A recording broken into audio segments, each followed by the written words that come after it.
to continue to make progress through the game, and also about an optional quest that he can do or not do later in the game. In Ventureland, in addition to Smee, you may recognize some other characters from the film Peter Pan, but a little changed, and some theme park locations, also a little different than you may remember, including the Swiss Family Robinson Treehouse and the Tiki Room. Some of the Disney inspirations can be hard to spot. I mean, Wasteland is really full of forgotten stuff, but identifying it all is part of the fun. One thing is for sure, though. No one will have any trouble identifying our hero, Mickey Mouse. For decades, he's been one of the biggest movie stars in the world, a television celebrity, constant presence at theme parks, friend and teacher to our kids. But for all the success he's achieved, it's always felt to me, at least, that he hasn't quite become the video game hero he deserves to be. If my team and I have our way, that is about to change. To take Mickey to new heights of video game success, we knew we couldn't just look back at Disney's history or Mickey's past triumphs. We had to allow Mickey to do things no other game character could do and offer players something they'd never seen before. Our key innovation lies in our core game mechanic, drawing and erasing, using Mickey's new ability to control the essence of his cartoon being, paint and paint thinner. Using paint and thinner, the way Adam is here, players can erase characters, objects, walls, plants, even the ground. Or they can restore everything to beautiful painted glory. In other words, players can dynamically change the game world to save it. But how each player decides to change the world makes a difference. Or, as I like to put it, play style matters. How you change your world, how you interact with other characters, that changes how the world looks, of course, but also how characters treat you, what they tell you, what they don't tell you, and how each character's story ends. Do you solve problems by using the power of thinner to erase and remove obstacles?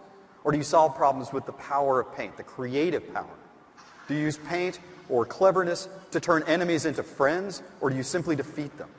Do you take time and use precious resources to solve everyone's individual problems, or do you focus exclusively on saving Wasteland from the enemies that would destroy it? These are just a few of the options available to players, each with its own rewards and its own costs. At the end of the day, we want each player to feel like he or she has crafted a unique experience based on the choices made and the consequences of those choices. I believe the play style matters concept is the hallmark of modern game design. And the combination of Mickey Mouse and Nintendo means we can take that idea to a larger audience than ever before. Now that you've had a taste of a quest zone, let's check out another kind of map, Adam.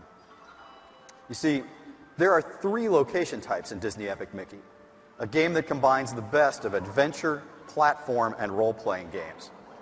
There are places called action zones, where you'll engage in missions that can affect the way your story unfolds and change the lives of the characters you interact with. You'll have to visit the Disney Interactive Studios booth or the Nintendo booth to learn more about those, about Mickey's missions. There's plenty more to see than we're showing you here. For now, let's watch as Adam jumps into a movie screen to enter our 3rd location type.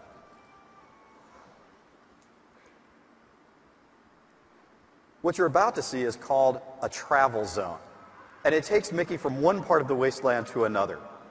These are side-scrolling adventures, I bet you could tell that, directly inspired by beloved Disney cartoons and the classic console platforming games we all know and love. Here's one inspired by Steamboat Willie, the cartoon that introduced Mickey to the world. There are many more cartoons that appear in the actual game.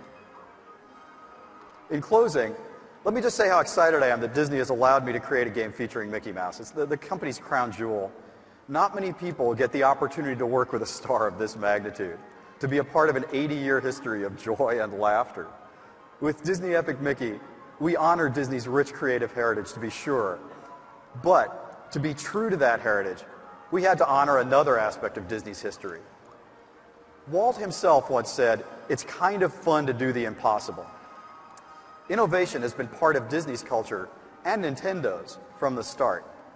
To take Mickey to the top of the video game world, we had to find a balance of heritage and innovation worthy of Disney and Nintendo. I think we've done a pretty darn good job, but I invite you to see for yourself on the show floor. There are team members waiting there to show you more of the game. So show up, see how play style matters, experience paint and thinner for the very first time with our hero, Mickey Mouse. Thanks to everyone at Disney and Nintendo who made Disney Epic Mickey possible, and enjoy the show. Thanks very much.